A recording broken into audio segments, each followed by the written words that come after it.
Hello once again. This is the 14th Math Lab activity in the lab manual of class 12. It is for the concepts of local maxima, local minima, and the point of inflection. The objective of the activity, to understand the concepts of local maxima, local minima, and the point of inflection. The material required, not much. We just need the colored sheet, colored pen, adhesive, and the ruler. Next, let's go to the method of construction. I take a piece of colored sheet and I draw two perpendicular lines representing the x-axis and the y-axis. Draw a curve as shown in the figure 1.6. Draw horizontal lines at point A, B, C, D, and P as shown in the figure. So this is the figure I'll show to you.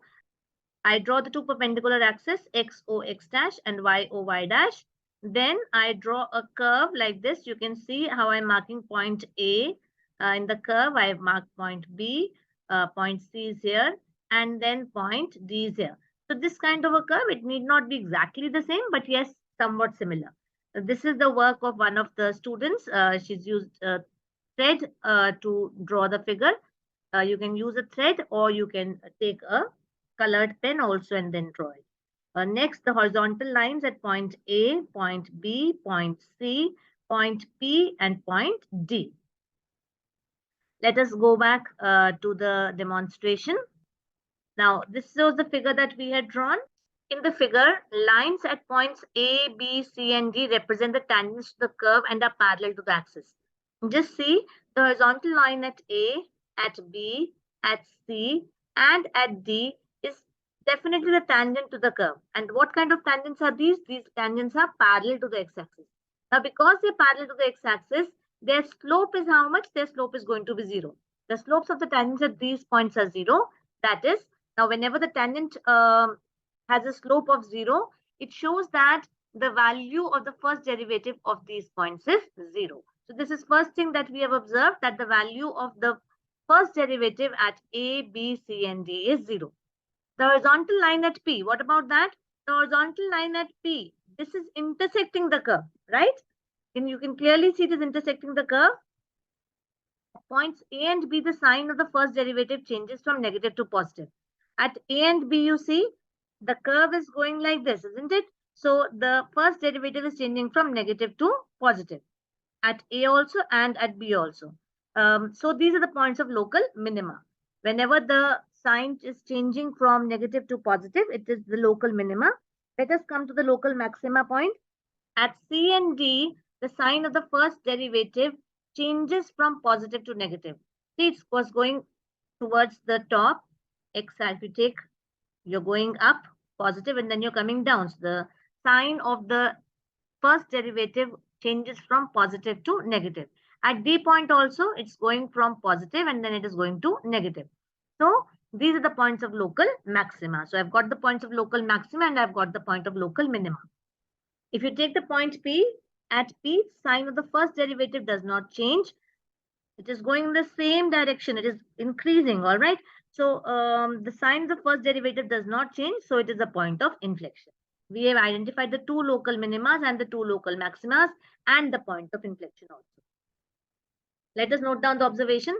The sign of the slope of the tangent, first derivative at the point on the curve, the immediate left of A. Left of A means it is going down. So it is going down means it is decreasing. So to the left of A is what? It is going to be negative, right? To the right of A, if you see, right of A it is going upwards. So that means it's going to be positive. The slope of the tangent, the first derivative, at the point on the curve to the immediate right of A, to the right of A is what? It is like this. That means it is going to be positive.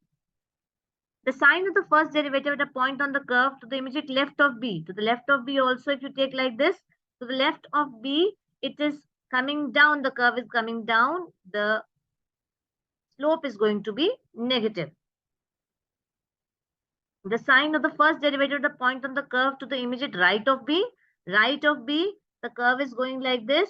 So right of B, sign of the first derivative is going to be positive over here.